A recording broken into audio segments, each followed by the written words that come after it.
All right, Andrew. Uh, every time we do these calls, man, it's just like it's like a mortuary, like a morgue. What can we say about this? The first thing is I've never actually come on when we've won, so No, I don't know no. if It's you, mate. It's you. I don't know if it's me, but what can we make of it? Shambles all over the pitch. A lot of incredible individual performances, but also a really laid-back first-half performance as well, which I was quite surprised at. And you know what, John? It looked like we came out second half and we started pressing them, and they had some real problems. And then all of a sudden, we concede stupid goals with some ridiculous mistakes at the back. Again, not being able to clear the ball simply, and then we get caught from it. And it's been the same all season, hasn't it? To be fair, their two goals they conceded were soft. I mean, they were soft. They were really soft. I would say they were gifts, actually. Yeah, exactly. Yeah. So, I mean, it's just the way it goes, isn't it? I mean, you could say the same about them. But what you said at the beginning part, that was interesting when you said it was just the way that we were playing all over the field, especially first half. That's what I noticed. It was just so negative, so cautious, wasn't it? To the point of being fearful. Look, I mean, it's definitely fearful, 100%. It's been fearful for the last, let's say, I'd say 10 games since the pressure's really been on Jose and the team. It's been the defenders have literally been fearful of making individual errors, which has caused them to make individual errors, which is it's been a story of our season. But you know, when you look at the goals we are conceding, listen, I know that Everton gave us a couple of gifts today, and to be fair, we shouldn't have even scored a goal today, because what we created in kind of the first 60, 70 minutes was not good enough. It was nowhere near good enough. You know, when we've got the possession in the midfield, we don't know what to do with it. And in that respect, it's kind of, you've got to look at what we're doing on the training field and everything else. But in the same way, certain players, it looks like they don't know their job. And they should know their job, because they're professional footballers playing for one of Tottenham's elite sides that we have been elite sides for the last couple of years, you know. So you've got to question a lot of things. And I know there's going to be more questions coming down from the manager, or coming down to the manager, shall I say. And how much of that do you put down to the manager? Look, we discussed it last week in terms of what I feel of the manager. And I haven't got rose-tinted glasses on with Jose. I know what he does wrong, and I know what he does right. And I think the big thing with Jose is the appointment of Jose, if you wasn't going to back him with these currently average players, is a wrong appointment. Do I think he's a decent manager still? Yeah, I think when he leaves Tottenham, I think he'll leave at the end of the season. I think when he leaves, he'll do very well at his next club, as long as he's backed. But you have to question the lineups. You have to question the substitutions. Today, let me tell you about today. Today was experimental for the final. Today, Jose knows top four's gone. To go 3-5-2, start with 3-5-2, that was experiment for the final. I don't believe that he saw that on a training ground and kind of thought that was the best idea to play against Everton in a 3-5-2. I thought maybe he looked at our players and thought the best way we're going to get up the field is a 3-5-2, and hopefully it works. And to be fair, going up the field wasn't a problem. Creating in the middle was the biggest problem. And when you got Sissoko and Højbjerg, you're not creating nothing. And Ndombele too far up next to Kane. And most of the time, when Ndombele was so far up, Kane was dropping into kind of Ndombele's position and trying to create something. Yeah. Because nothing's actually happening. You know what I mean? You got to feel sorry for Kane, because me and my brother-in-law were talking about it. It's kind of like Kane has got nobody with him. You've got to feel sorry for him. Yeah, I mean, he's doing it all on his own at the moment. He's carrying the team. There's a lot of players that have dropped off, as far as I'm concerned. I think Son's dropped off considerably. I think Ndombele's looking knackered. Højbjerg's having to sort of work his arse off all season. He's still working hard, but you know, it's just he doesn't really have that killer pass in him, you know, that you need. I just think there's a load of players there that just look absolutely shagged out, it looks like to me. And I don't know why, because they haven't actually played that many games. I mean, they have through Europa, but I'm saying we're out the cup competitions now, apart from the League Cup, and it just looks as though we're on the beach already. Do you know, with the Son situation, me and you were talking about it last week, weren't we, about Son, and said he's been bad for 2 months. Yeah. And I reckoned, and I know I said this last week about Eric Dier. I mean, Eric Dier had a horrific game again tonight, but I think that was probably one of Son's most poorest performances in a Spurs shirt. Every time he got the ball, he gave the ball away. Every time he tried to win a header, he lost the header. When he did win a header, He went back to the opposition to either Godfrey or Keane. He was so poor on the ball today. A couple of times, Harry Kane tried to link up with him, and he kept on misplacing passes and misplacing the possession, which is rare for him, because usually him and Kane have got that link up. But that's why I feel sorry for Harry. And you got to look at what he's been doing for the last couple of months on, and he's been miles off it. He's been but Andrew, here's the thing. You've seen this, and I've seen this, and I remember when I first started saying it, I said, guys, Son's really off it, and this was 2 months ago. Everyone looked at me like I just stabbed a baby when I said that. I said no, and I remember saying that, and Sim had a pop at me in the studio, and goes, "Oh, you don't know how to judge a game, John. You don't have to analyse it." I said, no, I can see in his game that he's lost something. And at the next game, I said he looks jaded. No one said anything. And then the next game, he looked jaded. Next game, and this has been going on 2 months now. And I feel as though it's still fans aren't noticing it. I think there's probably only a handful of fans that are noticing this. They have to notice it tonight. They haven't got a choice. They have to now, yeah. They have to. Listen, there's only so many games where Son can misplace balls. Listen, Son is very, very good at doing the running from the front. He's like a headless chicken in a way. Yeah. Son, that's not really Son's game. Okay, Son's game is he's a finisher. Everything else he's good at, but not great at, whereas Harry Kane's great at it. In terms of the way Son plays, if he doesn't have the ball at his feet, he can't play. And if he's misplacing balls and his first touch has been off, and it has been for a while, then you're not getting the best out of Son. And this is the reason why we haven't seen the best out of him. Maybe he's knackered. Possibly. It could well be. But in the same way he's knackered, Harry Kane should be knackered. And Harry's all over the pitch. Harry's in centre mid. He's in centre back. He got injured playing centre back in the corner. Do you know what I mean? And so Son most of the time, excuse me, Son most of the time he's up the pitch. And we've seen that tonight where Hugo's lofted the ball so far up and he's trying to get Son. Obviously, it's hard and you don't expect him to pick out a 70-yard ball and bring it down. But in the same way, when he has the ball, he has been shocking. And I'm going to say shocking. Yeah. Because nobody can disagree with that, because we look. They will disagree with that. Trust me. I've said this so many times, and people look at me like I'm. It's almost like saying I hate Son when I say it. It's like no. It's just like it's some players they become so good that when they go off the ball a little bit, it takes a long time for people to actually have the courage to critique them. The last time I've seen Son really take on a player and whip it in the top corner was Arsenal at home. That was, I mean, not even top corner. The last time I see him be so direct. At the moment, he's not direct. He's not direct. Every single time he's on the left-hand side tonight, he was either cutting back to Reguilon or moving, trying to find Kane. When he couldn't find Kane, he'd lose the ball. And, it's not the Son that we're used to. And I think that has to do with the attacking players that we've got in the system tonight. But there's only so many games that we can keep on making excuses for Son. And, I mean, in my group chat, they were talking probably, and I agree with them, saying probably one of his worst games tonight, because he just wasn't there. And then we've got other players coming off the bench that make a little impact. But from the halftime whistle, from that second half, we looked good, John. We were attacking them high press, and the press was working. Every time we stopped running, every time Harry Kane tries to drop in, the press is broken. You can't get through to that press if all of you are not pressing.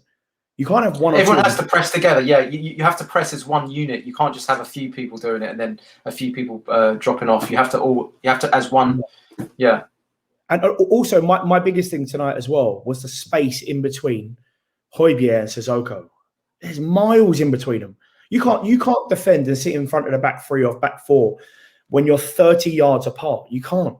They're so far apart. Sissoko at one point was playing left wing, and Højbjerg was in the middle on his own. And I think that was the Richarlison chance, and it came from that space. I mean, how much space do you want to give them? We look at the defenders, and they're not confident. You can tell they're not confident. Dier going one-on-one with a player is atrocious. So Obi has to take some slack tonight, because I thought he was poor. I thought it was really poor tonight. Again, too much space. Even that Sigurdsson goal, don't get me wrong. It's a great finish from Siggy. And that's Siggy's forte, as we say. But how far off him do you want to be? The ball got played into Richarlison. He should have been touch tight. He wasn't. He was miles away from him. You know what I mean? So it's kind of all three of them in the first half. I looked at all three of them, and there was a free kick that whipped in, and everyone left it. It was incredible. Everyone left it. And I think it was Godfrey at the back post. Oh no, it was Iwobi actually at the back post. If he had any bit of composure, we're losing the game. And that's been happening all season. 3 of you, all season long. Yeah, all season, not one of you take initiative. Not one. Mm. You know what I mean? I mean, a lot of fans are just saying the only thing we need is just two new centre backs. Do you think that's just short-sighted, or do you think there's way more deeper issues at hand? Short-sighted. We have got much bigger issues than 2 centre back. Let me tell you, much bigger issues from from the tactics, from the way we're playing, from the structure of our team. We need another CDM in there with Højbjerg. I'd like to see somebody like a Basuma, somebody who can actually play with the ball. Højbjerg is very, very good at kind of breaking up play, but he's not very good at playing with the ball to his feet. I'd like to see someone like Basuma in there who's a runner who can kind of track back into those positions and has a bit of technical ability, which Sissoko don't have. We need obviously 2 centre-backs. All of them are finished. Let me tell you that right now. I don't want to hear nobody telling me about Rodon tonight. Me and my brother-in-law looked at Rodon, the mistakes he was making. We were shocked. We were shocked. And I know he's young. And I said last week on the channel, we've got to be careful with him. And I still agree with that. But tonight, I've got to crucify him. I'm sorry. Him and Dier tonight were just incredible. It's funny because one of the callers just said Rodon had a really good game. Oh, come on. Come on. No. I'm not accepting that. I'm sorry. I'm not accepting it. Please go look at his highlights tonight. It was, I mean, you could say it was Rodon's fault for the second goal. I'm not going to, but I mean, I know that some people are saying it was Rodon's fault for the second goal, but he was all over the place. He wasn't confident. And to be fair, he's a young kid. You know, I don't expect him to be confident. I expect Toby Alderweireld to be confident. I expect Eric Dier to be confident. I mean, are we going to, I mean, I heard your show a couple of days ago with Sim, and you were saying about Eric Dier, and he's never been good. And you're spot on. He's never been good. You know, I haven't seen a period. People say after he had that situation at White Hart Lane where he jumped into the crowd, people say he had a reaction to that and he started playing relatively well after that, and he came back quite strong. I disagreed. That was probably when him and Vertonghen at the centre back. It was probably we were so bad at the back at the time as well. His attitude might have been better, but his defending is not. His defending is shocking. You know, people tell me, "Oh, he's the next captain of our club." Are you joking me? Yeah, Eric Dier. I'm sorry, but I hope Eric Dier was to see this. That man is stealing a living. I'm sorry. He's stolen a career. That's what I've said for a while. He's you know, stealing a living. This man is one of the worst defenders I've seen in our club, and we've seen some shockers, John. No, we've seen some shockers. Yeah, I mean, people are going to say we're being really, really harsh, and they're going to say, well, he did that, have a good, like 1 or 2 good seasons. But for me, he never had a good season because he'd always do the same thing. He'd look sturdy. He'd look like this typical industrial style defender, but he's always got those stupid gaffes in him where he'll play a stupid back pass to the Reece and then the forward gets onto it, or he'll just trip a guy up. He'll be clumsy, knock a player over, give stupid penalties away, give red cards away. Do you know what I mean? He's just like, he's always had that in his game. He hasn't got, he's not intelligent. He doesn't have a football brain. How can you be a centre back and not have a footballing brain? It's incredible. How many times tonight did he where he should have gone back and he's hit it out for a throw on? There was one time where he's hit it out for a throw on. There is nobody within 30 yards of Lloris. Nobody. Like a proper centre back would have taken the ball down, controlled it. There's no one around him. Gone back home. Instead, he kicks it into the stands for a throw on. They go on and get a corner. You're talking simple things. You don't have to be a professional on 100 grand a week to know that ball should be going back home if there's nobody within 30 yards of it. Nobody near. He's a poor man's Ryan Shawcross. That's what I've said. For Ryan Shawcross. Yes, scored a few goals, didn't he? Yeah, bangers. Oh dear. Well, let's. It's just a shame that we got nothing because I think we could have a laugh if we won. I think we'd have a good time. We would. We will. That's good. One thing I want to say is, in terms of the way that our team is structured, I said last week on the show that you either need to back Mourinho or you need to get rid of him, and it has to be done. It has to be. I know. Listen, I like Mourinho, and I wanted Mourinho in. I'll be honest with you. When we got rid of Poch, I was one of the ones that said, give Mourinho a chance, give him a chance. And I know Sim was as well. And I was kind of with Sim on that, saying, you know what, he's a winner. He's won loads of trophies. But in terms of the tactics, we have to question him a little bit. I liked the fact that we came out pressing on the front foot because I thought Everton, I think they're second bang. half though. Second half we did, not Sorry, first second half. half. That's what I mean. That when we came out from the second half and we started pressing on them, I thought, okay, Mourinho's got into him a little bit. You know, we're hitting a high press. They're making a lot of mistakes at the back. But the thing is, I have to question Mourinho a little bit in terms of the way we've defended, because by going 3 at the back or 5 at the back, whatever you want to call it, with those defenders, and not really having a proper structure in front of you to play the ball in and out and just hitting it 70 yards, it's, to me, there's a massive gap between that defence and that midfield. And I don't think they actually know what they're doing. On a training field, you've got to question Mourinho a little bit. I'm not going to be blinkered at it, you know. But in the same way, the players have got to take a lot of responsibility. I would say that I'd give him one more transfer window, and then if it doesn't work, I'd sack him.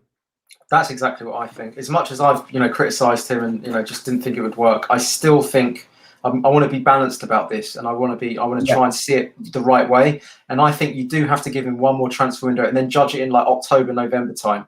Let me ask you a question. Who do you get in if you sack him? That's the big question. Well, that's the thing. That's why I would say you do probably have to back him for this transfer window, because I just don't see who you could bring in. And I really do not agree with the idea of bringing a Scott Parker or a Potter or anything like that. No way. We've seen that time and time again, especially in the 90s, where you get rid of like an Ozzy Ardiles, you bring in a Jerry Francis, and then you like dovetail back into a continental manager like a Christian Gross. That doesn't work. And you dovetail back into like an English salt of the earth, George Graham, and then that doesn't. And then you're constantly doing this kind of like dovetailing between these like continental tactical, seemingly masterminds back into like the salt of the earth type managers, the youngs, and just that just doesn't work. We've seen that. So for me, I would actually stick with Mourinho.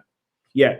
I mean, on the basis that there's nobody else, but in the same way, if you give me an option of Mourinho or Nine Guzman, I'm going to choose Nine. I would take, if he was available, but he's not going to come. But it looks like he's going to go to Bayern Munich. So right now, you ain't got the pick of your managers.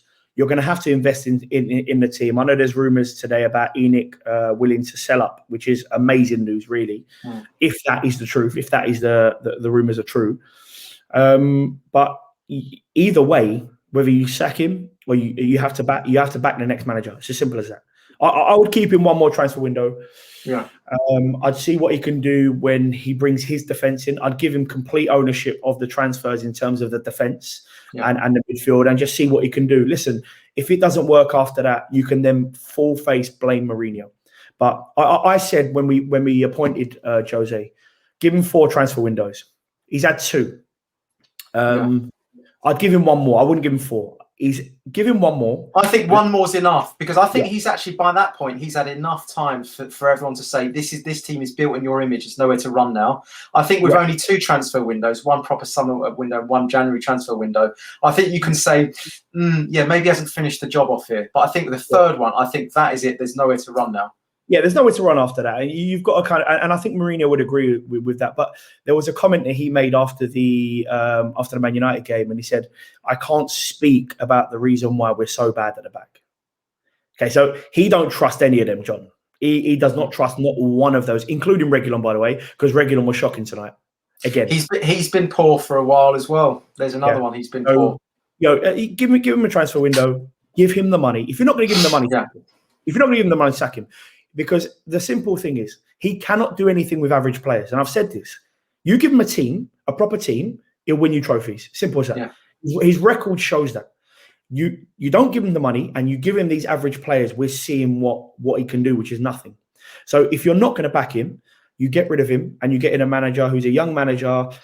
I know they're talking about Nuno, who can try and do something with average players. I mean, listen, if Nuno turned Doherty into the player he was at Wolves, I mean, I'm sure he could do something at Spurs with these average players. But I would say keep him. I don't want a Nuno or any of these guys. Just back him, give him 150 million in the summer, and let's see what he can do next season. Well, 150 million for Levy. I mean, that's asking quite a lot, but that's what it needs. That's what it needs. That's what it will take. There's only so much that you can not back the team financially. There's only so much. And Levy would know this. Levy's not stupid. Yes, he's a businessman, but he's not dumb. He knows this team is gone. He knows that there's 10 players in that squad that have been there way too long. Absolutely. And I'm putting Toby in that, by the way, because I think his legs are gone. I spoke about it. Toby, Dier, Aurier, Lloris. Winks, Sissoko, maybe Winks. Aurier, maybe even Aurier, you know. Yeah, Aurier, Winks, Lamela. I would agree that Lamela's got no end product. I'm sorry. He's brilliant going forward. He's got no end product. Lo Celso, then you could also put, if he doesn't show anything, he could be another one that looks like the new Lamela if we're not careful as well. True. Yeah, you could say that. I wouldn't get rid of Lo Celso right now. I wouldn't. I'd say he's a squad player. Let's give him another year. Yeah. But you know, we bought Lamela with the Bow money. Apart from the bonus, what's he done for us? Let's be real. I know. I'm really worried Lo Celso could turn into the next Lamela, though. I'm worried about that. You know what? I think Lo Celso's got something. I'm not saying he's amazing. I think he's got something. And I think if you put Lo Celso in a creative team, a team that's attacking, I believe he can be quite good. I really do. And then you can go through half of that bench that need to go. Dele, he needs to go. I mean, Dele's the one that they're going to try and sell to create funds. That's a guarantee. And then send Bale back. It's too expensive. So there's a lot you can do with this team, John. And Mourinho knows that. And because Mourinho knows that, is the only reason why I'd give him another transfer window. Because he's seen it in training. He's seen it on the pitch. He knows what he needs. Give him one more. Yeah. If he can't do it after that, they part ways. And that way you don't have to give him 30 million to piss off. Exactly. You know what I mean? Yeah. You give him 15 million and say, look, it hasn't worked out. Thank you very much, but you're gonna have to go. You know? Good man. Yeah, top man, Andrew. I think that was absolutely first class. What you were saying there, absolutely brilliant breakdown of everything. I think I pretty much agree with everything you said. So let's just hope we do it against Man City. let's just throw the whole kitchen sink into that one.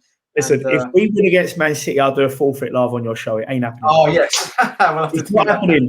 John, I'm telling you, it's not happening. The only positive is I know that Harry Kane just tweeted. I think he's okay, but that's good.